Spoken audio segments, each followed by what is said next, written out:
They are watching in horror as their soldiers ravage a kindred country. They know in their hearts that Putin's case for attacking a fellow Slavic nation is fraudulent, a miasma of lies and fantasy. One architect of that onslaught, Yevgeny Prigozhin, demolished the whole charade in a single sentence when he said, and I quote, "The war was needed for Shoigu to receive a hero star. The oligarchic clan that rules Russia needed the war." He added, and I stress, these were his words, not mine, "The mentally ill scumbags decided, it's okay, we'll throw in a few thousand more Russian men as cannon fodder. They'll die under artillery fire, but we'll get what we want." A few hours after saying that, Prigozhin was marching on Moscow, leading a mutiny which exposed the inexorable decay of the unstable autocracy over which Putin presides. As they witnessed the venality, infighting, and sheer callous incompetence of their leaders, the human factor at its worst, many Russians are wrestling with the same dilemmas and the same tugs of conscience as their predecessors did in 1968. I invite them to do what others have already done this past 18 months and join hands with us. Our door is always open. We will handle their offers of help with the discretion and professionalism for which my service is famed. Their secrets will always be safe with us. And together we will work to bring the bloodshed to an end. Iran's decision to supply Russia with the suicide drones that mete out random destruction to Ukraine's cities has provoked internal quarrels at the highest level of the regime in Tehran. And so it should, because that decision was unconscionable. Iran seeks cash by selling arms to Russia to enable them to kill Ukrainian soldiers and civilians. Russia, in turn, seeks cash by hawking their mercenaries around Africa. In some African nations, burdened by civil war, poverty, and a weak state, Russia has offered a 21st century version of a Faustian pact. The essential bargain is that Wagner mercenaries will keep the government of that country in power, provided that it signs over to Russia or to Russian individuals privileged rights to its people's mineral wealth.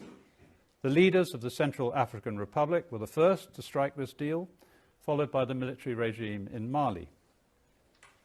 And others, perhaps the contenders for power in Sudan or the new rulers of Burkina Faso, may be next. But now they've had to watch the very mercenaries who they are supposed to trust turning against their ultimate patron, Vladimir Putin, and bearing down on Moscow. If Russian mercenaries can betray Putin, who else might they betray? If they can advance on Moscow, what other capitals might they threaten? And what if Prigozhin was right when he said this about Russia's policy in Africa? We were told that Africa was needed, and after that, it was abandoned because all the money that was intended for aid was stolen. The truth is that Russia has no interest in peace or stability in African countries. On the contrary, its strategy for influence requires active conflicts and weak states, which the Kremlin views as targets to be controlled and exploited in a new Russian imperialism.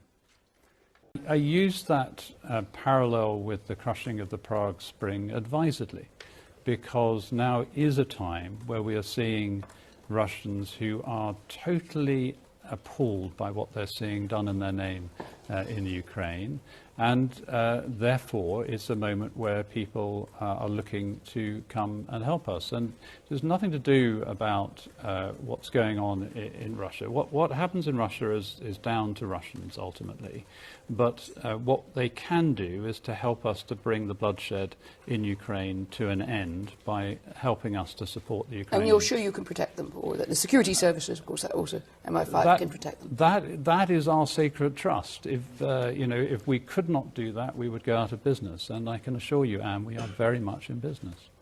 I have to say that day that we saw, that particular Saturday when Prigozhin made his move, his sort of extended road trip through Rostov and approaching Moscow, it was extraordinary. If you look at Putin's behaviors on that day, Prigozhin started off, I think, as a traitor at breakfast. He had been pardoned by supper, and then a few days later he was invited for tea. So there are some things, Anne, that even the chief of MI6 finds it a little bit difficult to try and interpret in terms of who's in and who's out. He is clearly under pressure. You don't have a group of mercenaries advance up the motorway towards Moscow and get to within 125 kilometers of Moscow unless you have not quite predicted that was going to happen. So I think he probably feels under some pressure.